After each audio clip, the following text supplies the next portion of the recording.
सभी भाइयों को राम राम। आशा है आप सभी ठीक होंगे। जैसा कि जानते हैं आप सभी, नवरात्रे शुरू हो चुके हैं। नवरात्रों का मतलब जो बुजुर्ग बताते थे कि एक तरह से मौसम का बदलाव शुरू हो चुका है। मौसम का बदलाव यानी अगर सर्दियों के नवरात्रे हैं तो अब अपना रहन सहन खान पान सर्दियों के हिसाब से शुरू कर देना चाहिए।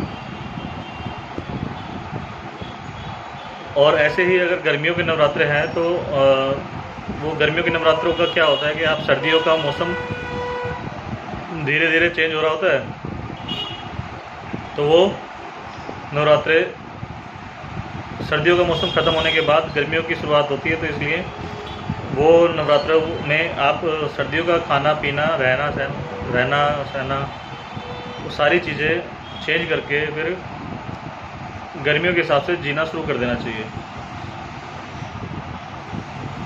ये हमारे हिंदू धर्म में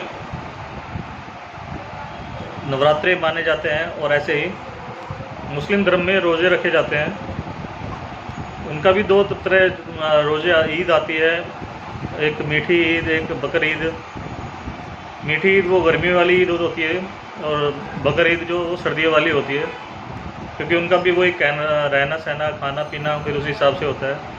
बकर ईद का मतलब यह है कि सर्दियों में अगर बकर ईद आई है तो उसके बाद वो भी अपना मीट माट खाना शुरू कर देते हैं। या सर्दियों के हिसाब से गर्म, आप जैसे सर्दियों में कोई भी आप हैवी डोज ले सकते हो, हैवी प्रोटीन की चीज़ें ले सकते हो, वो आपको डाइजेस्ट अच्छा होगा। वो अगर डाइजेस्ट अच्छा होगा तो नेचुरली आपके कहीं ना कहीं बॉडी को फ़ायदा देगा। और गर्मियों में अगर आप हैवी डोज लोगे तो गर्मियों में क्या है कि वो हैवी डोज पचेंगे नहीं, प्रोटीन लोगे ज़्यादा वो पचेंगे नहीं, तो नेचुरली वो आपको नुकसान पहुँचाएँगे। तो आपको अगर वो नुकसान पहुँचाएँगे, इसीलिए हमारे जो हिंदू धर्म को हम अधिकतर श्रेष्ठ इसलिए मानते हैं। लेकिन श्रेष्ठ कह लो या जो भी कह लो, मैं किसी की बुराई नहीं करता। लेकिन हिंदू धर्म में क्या है कि हम लोग त्यौहार, हमारे जो 30 त्यौहार हैं वो सारे के सारे मौसम के ऊपर आधारित हैं। मौसम की वजह, मौसम किस मौसम पे क्या हमें रहना सहना चाहिए, क्या खान पान करना चाहिए। जैसे हमारी होली है, दिवाली है, ये सारी चीज़ें हमारी मौसम के ऊपर, मौसम को ध्यान में रखकर वो त्यौहार हमारे बनाए गए हैं। उसी तरह हमारे नवरात्रे बनाए गए हैं, जिसमें हम लोग, हमारे बुज़ुर्गों ने जो हमें सिखाया है वो ये है कि नवरात्रों में लहसुन प्याज तक भी नहीं खाते।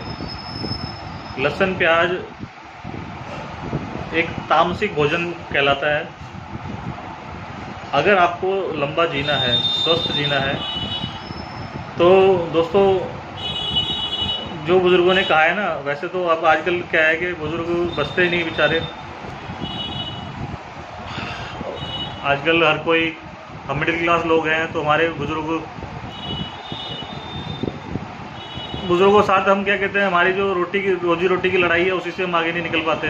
तो बुज़ुर्गों के पास बैठेगा, और बैठते नहीं हैं तो हम लोग सीख नहीं पाते कि हमें क्या करना चाहिए, क्या नहीं करना चाहिए।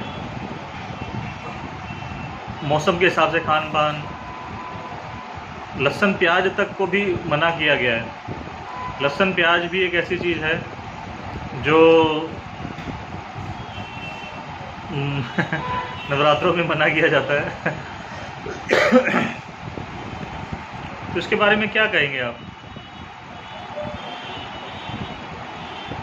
मैं तो मतलब एक्चुअली मेरा सच्चाई तो ये है, मेरी ज़िंदगी में हमेशा ना मेरे उम्र के लोगों से दोस्ती कम रही है। और मेरे उम्र के जो भी लोग मेरे से मिलते थे, जुड़ते थे, उनके परिवार के बुज़ुर्ग, उनके माँ बाप के साथ मेरा उठना बैठना ज़्यादा होता था। उस वजह से मैंने जो सीखा है, समझा है इस दुनिया को, उसमें ये सबसे ज़्यादा है कि अगर आपको लंबा जीना है, स्वस्थ जीना है, तो जितने भी हमारे जैसे हमारा होता है कि गाय को रोटी निकालना, हमारा अभी जो भी हमारे अभी जो श्राद्ध गए हैं, श्राद्धों में पूर्वजों को याद करना, पूर्वजों ने हमारे लिए क्या क्या, आज जो हम जिस स्थिति में हैं, जिस भी स्थिति में है, चाहे वो अच्छी हो चाहे बुरी हो, उसमें काफ़ी हद तक रोल बुजुर्गों का होता है भाई।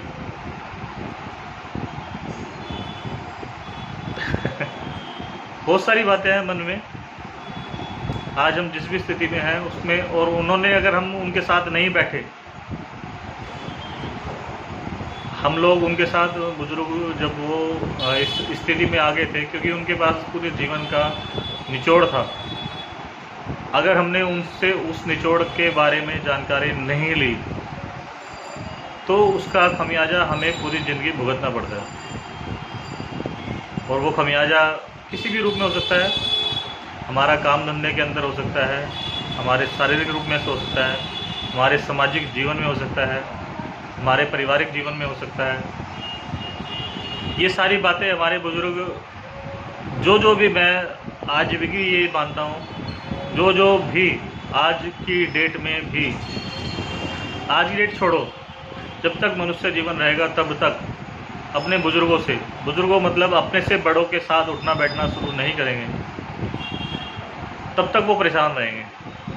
जो आदमी, जो भी मनुष्य जीवन में जो भी आया है, चाहे वो महिला है चाहे पुरुष है, जो भी अपने बुज़ुर्गों के साथ उठा बैठा है, अपने बुज़ुर्गों के साथ उसको अच्छा लगता है, तो वो वक्त जो बुज़ुर्गों के साथ वो बिताएगा, वो आने वाली ज़िंदगी में उसे बहुत सारी चीज़ों को फ़ायदा दिलाएगा।